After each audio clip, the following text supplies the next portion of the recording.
Ladies and gentlemen, boys and girls, this is Ngabitsu speaking, representing to you Houses Uncovered Season 1, Episode 5, whereby today we are favored by our most, impactful guest, which is ibulls.and.bears. How you doing, brother? I'm okay. You're perfect. I'm fine. All right. That's it. Easy, man. So, obviously, we're about to bring out, an impactful conversation whereby we're going to be strictly talking about money conversations, but most importantly, the trading culture of which is something that we are, situated in. So, brother, will you please kindly tell us a bit about yourself? Just give us a bit about yourself before. Okay, let's start from before the trading space got to impact you, and how you actually got to transition from being from where you're coming from towards you actually getting to be situated in towards trading. So yeah, just tell us a bit about yourself, bro. Just about myself. Yeah. Alright, as you know, guys, this is a forex lawyer, the only forex lawyer for forex market. If you don't know, now you know. So my real name is Patrichezo. Patrichezo Nekondeni. That's actually my real name. Yeah. And I'm a guy who's from Soweto. Yeah. That's where I grew up. I grew up in Soweto, Shawela, then Meadowlands. Okay. Then moved to Florida, and then it was just a lot of moving. But yeah, for just a short intro, my name is Patrichezo, and that's about it. All right. Yeah. Now, no stress, but I believe that almost every single trader who's a trader today has a specific background that managed to push them in towards venturing into trading. But I mean, obviously, getting to see any form of a successful trader got to we all have a story to tell. We all managed to start from somewhere. So, may you please kindly tell us about a bit about your background, what came as a motivation or more like an inspiration towards you getting to be included in the forex space. Please tell us a bit about that. Alright, number one, myself, I liked living an affordable life. I like affording things. I like when I go to a shop, when I buy, I just afford. I don't even look at the price. I just afford. Yeah. So trading is something. Alright, let me jump onto that, right? Okay, to make it quite simple, what inspired you? So obviously, at some point you were trading, you were doing whatever you were doing before. Then what was the moment that you said, okay, cool, I've seen this or I've tried this, let me get into trading? Okay. Yeah. Well, yeah. So what inspired me to actually trade is because when I was young, I always had that thing of, okay, I wanna work, but I don't want to work in a hard way. Okay. And also I want to make a lot of money, but I don't want to make that money illegally, right? So when forex came, when I discovered forex, it was actually the answer that I always had when I was young. So that's what really inspired me to actually get into this forex space. But most importantly also is the freedom, the freedom that forex brings as well. Yeah. That's what actually got me inspired into this space. Because most importantly, I believe that we all wanna see ourselves making money, but also living freely of making the money. And most importantly, I believe that time is the most expensive currency that any form of person can have in the world. And I know for a fact that if you are a trader and it's getting to make a better life of trading, you would want the freedom because of you wanna live life and explore and go wherever you want to go, yes, there. True. But also, getting to talk about your new establishment, which is called Trading with ChatGPT. ChatGPT. Yeah. Tell us a bit about that, because I feel like this kind of establishment. I don't know if I should call it an establishment, but it's a unique way of getting to introduce some people in towards looking at the trading space and every single thing. So I believe that it's something that got to fascinate me a bit, and I just want to learn and know a bit about that. And please tell us a bit about this kind of a new establishment that you've managed to come up with. Okay, ChatGPT to be more specific. So what really inspired me to also start trading with ChatGPT is because we are living in a technology world. The world has changed. It's changed, and technology is making everything easy for us. So with ChatGPT, it also makes trading easy. You don't need to be guessing what you're actually doing, right? But also you need to know what you're asking. You understand? It's not just about now you have ChatGPT. It's just gonna be flowing. No, it goes also with the prompts, how you approach it. You understand? So for me, ChatGPT just makes life easier, and you just stop guessing the market. It's straightforward. Can I ask a question on that, right? Yeah. So you obviously spoke about prompts, and that obviously you have to have the correct prompts. Yeah. But for me, it's like, if you don't know how to trade, you've never done it before. Do you think that it's important for you to learn outside of AI, outside of ChatGPT, for you to understand what you're trying to achieve before you go to ChatGPT? Because I mean, anyone can walk into the street and go onto ChatGPT and say, open Euro USD for me, right? Yeah. But you're not understanding what you're doing. So surely, from your background, right, before ChatGPT, you're doing it physically yourself. Yes. So I would assume that you need to have at least a base understanding before you go to ChatGPT. But I stand to be corrected. Like, what is your view on that? Like, can any random person just go, okay, ChatGPT, I want to trade from that? Or you have to obviously have, the basics. I think you really need to have a foundation. You really need to have the basics. You need to at least understand first forex as a whole before you can actually go to ChatGPT. When you go to ChatGPT, it's more easier now. But if you come with the knowledge to ChatGPT, it's more easier for you to actually apply whatever that you know. But all in all, yes, you do need to have some knowledge of forex. That one is needed. And for you, is it just, so I don't know what exactly you trade. Like, are you trading forex only? Are you going indices, cryptocurrency? Like, what is it for you? I'm with, I like indices.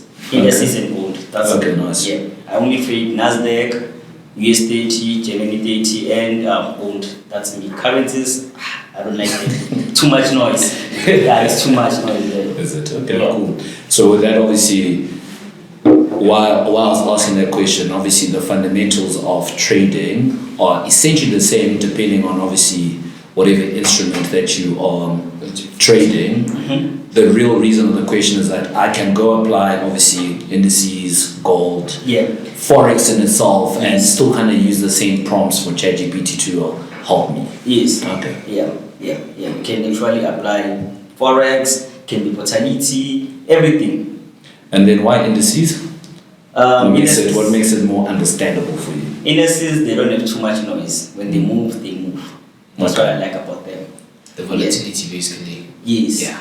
That makes sense, bro. Makes sense. Very impactful. I believe that, getting to see this establishment of you, ChatGPT and every single thing, from afar, that it might be having some form of, hope and towards better in life. So, people getting to understand and looking at trading in much more of a different way against that. Yeah. But also, I want us to dig deeper in terms of talking about the business side of trading. You understand? Yeah. So I believe in today's world, just like you also said, trading is not the same anymore.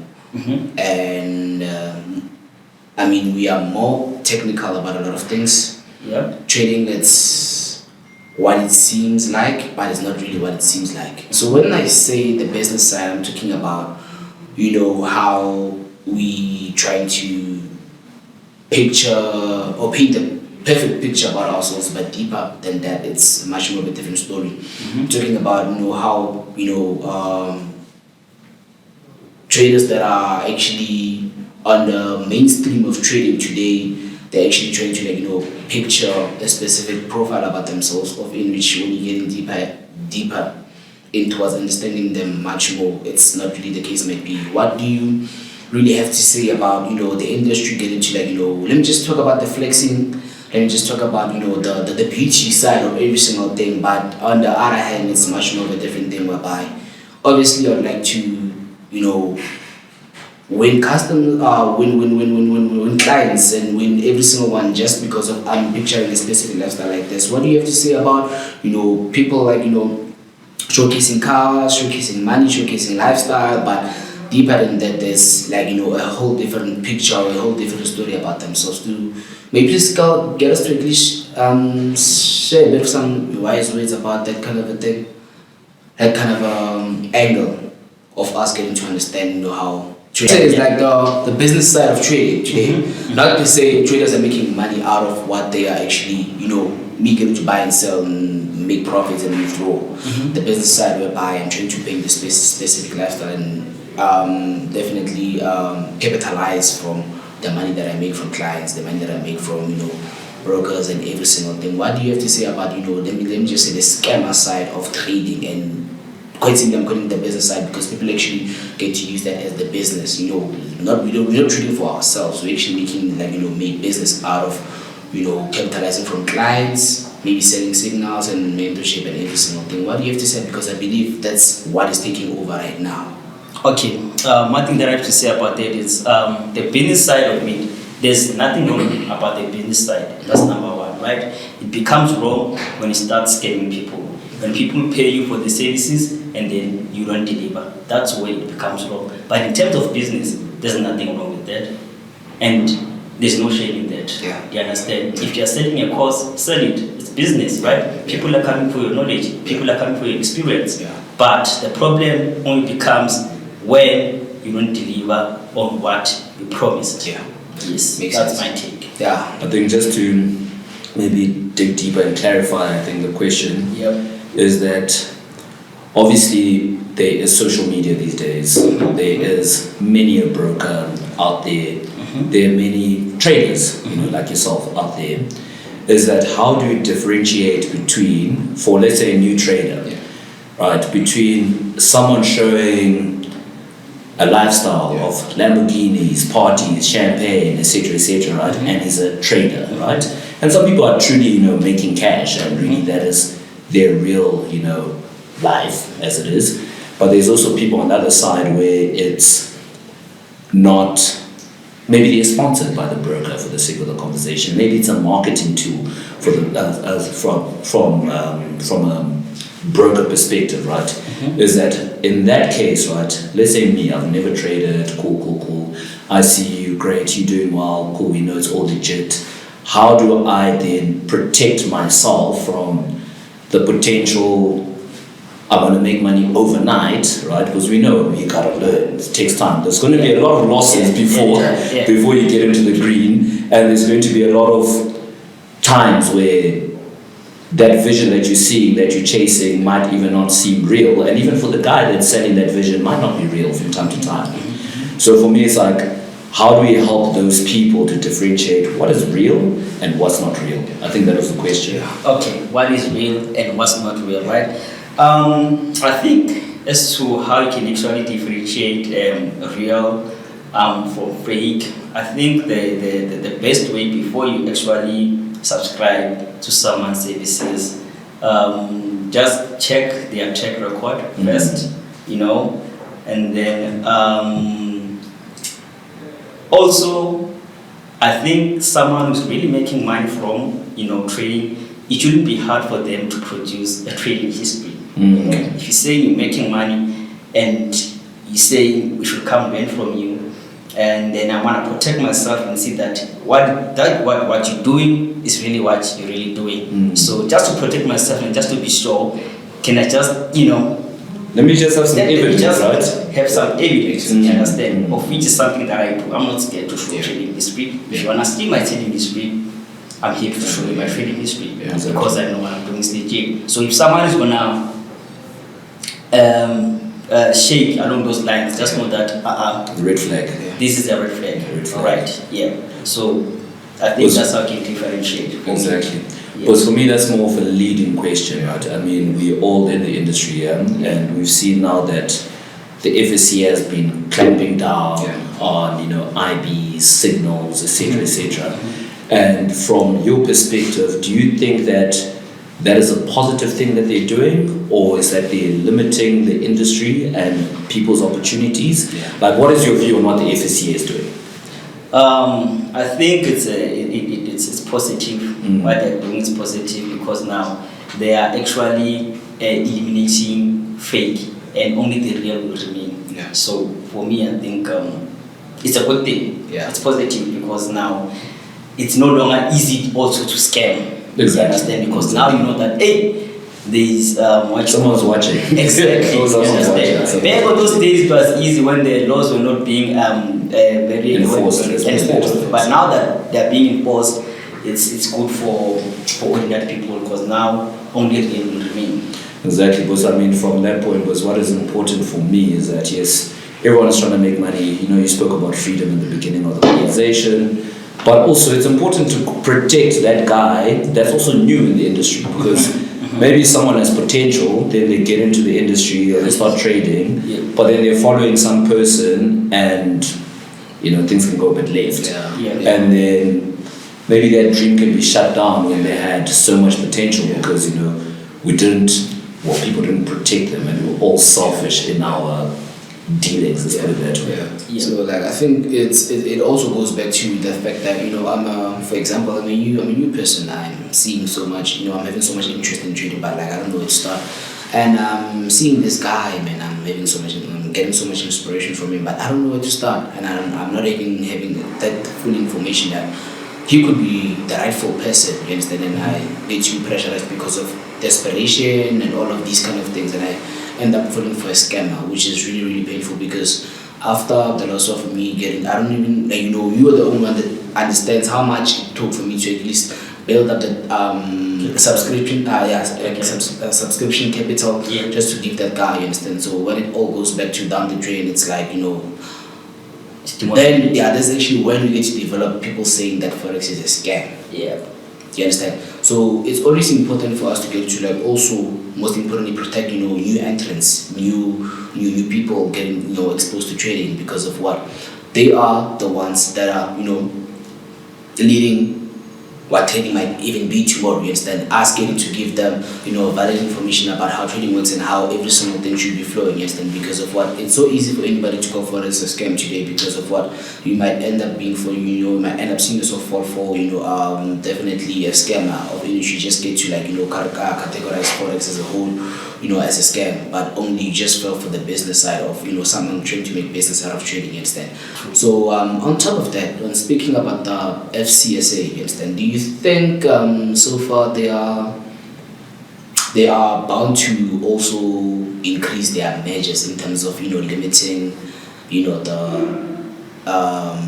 authenticity of traders getting to be in the trading culture, especially when talking about South Africa, because I feel like, you know, our trading culture, it's now it's much more deeper than what it used to be 5 years ago, 6 years ago, even 7 years ago.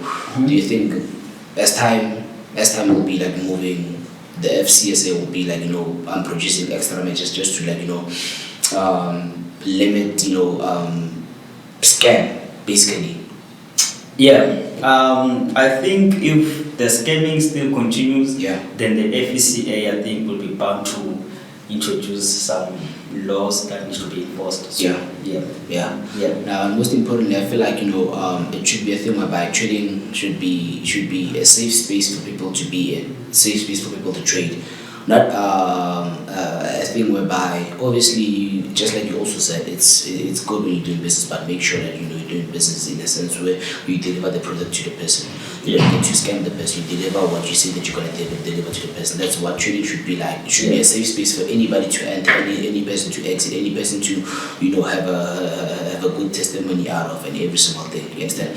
But tell me this, brother, with you getting to be in the trading space and quite simply your whole trading journey, and you getting to be the person that you are today, what keeps you going through good times and bad times? I'm talking about, you know, good times of trading, bad times of trading. What keeps you going to always be at your peak, even if things don't really work out the way you anticipated, maybe for the week, for the month, or something like that? All right, what keeps me going? It's very simple. I've come too far. Yes. That's it. I've come too far to give up now. I've come too far to suffer now. Let me suffer going forward. That's what's keeping going. I think you getting to move with that kind of a motive. It's really powerful because of when you remember where you're coming from. And when you remember where you're actually coming right now, it's like a story that no one would ever understand, but yourself would only be the person that understands every single thing. So you get into like, you know, throw in the towel or just give up wouldn't really make sense, because of what you can literally say that you believed in yourself when it was hard for anybody to believe in yourself, and you kept on going through good times and bad times. I really feel like, it's much more of a thing whereby, you understanding where you're coming from. It's dictating where, you're bound to get to visualize and see the potential within yourself to, keep on going when things aren't really working out, but getting to see things in front of your eyes that, I actually got to push to this level, but there's still more to achieve going forward. You understand? Well, I believe this kind of a trading space, it's much more of a thing whereby we try to live well, but also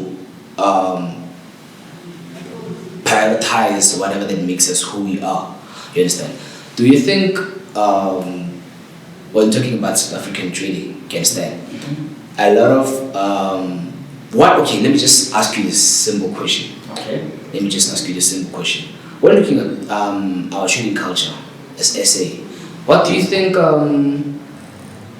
how do you think trading would look like if traders that are maybe known as scammers today, if maybe they were not there, how do you think our trading would be looking like, especially today? Do you think it was going to be a good space for people? Do you think it was going to be far much more better? Do you think it was going to be, a space whereby, we every single thing would be better? What do you think how trading would be like if there was no scam? Well, if there was no scamming, it's obvious it was going to be a good space for everyone, and I just feel like it was going to be a good space for everyone, and a lot of people were actually going to also try it out, without having to be discouraged because someone is saying, they've scammed me, and then they just feel discouraged by that, So I feel like, just to touch on what you're saying, I think there will just be more trust, right? Yeah, in the industry. basically, More trust in the industry. Then speaking on trust, is that obviously the trader is that how can someone choose a broker? Because that's also a key point. Because cool, there are all these brokers out there, but we've spoken about people with their services, etc. But the actual broker themselves, if you just go Google broker, you'll see a list of thousands of brokers, right? And how do you, in your opinion, is that how do you choose a broker? Like, what's important to you from a brokerage perspective? Number one, what's important? It's checking, right, if the broker is regulated. In South Africa, you check in FSCA, right? Okay. You just check if the broker is regulated, and then if it's the broker is regulated, and there are conditions, whatever that they offer makes you happy, then go with whatever broker that you want, as long as they're regulated. Please. Can I just zone in? What do you mean by conditions? I know what you mean, but for the people out there. All right. For example, let's just say this other broker, when you trade in Nasdaq, you can trade Nasdaq with 50 Rand, and on this other one, it requires 1,000 for you to trade Nasdaq. So if you feel like, I don't have money, I think the one which allows me to deposit 50 Rand is the one that I can actually go with. That's what I kind of mean with conditions. Okay. And things like fast withdrawals, how your withdrawals are they fast, how is the support, is the support quick, when you have an inquiry, are they answering you now, or they take a day, or after 5 days, such things as well. You need to look into them. So it's just your relationship with the actual broker is what becomes important. Yes. Okay. That makes sense, bro. I think what we just talked about right now is very much important for anybody that's within the trading space, that's bound to be in the trading space, because of what any form of a broker in the world, it's giving you the gateway towards the financial markets. So basically, about a broker, you are nothing by being included in the trading space. So you get to check the authenticity of it. You get to check every single thing. It's much more important for you to understand what you're going to be dealing with, because of what it's the only thing that's going to allow you to get access to the financial markets. You understand? But so far so good, brother. I'd really like to say, man, thank you so much for your presence. Thank you so much for your participation. Thank you so much for every single thing, bro.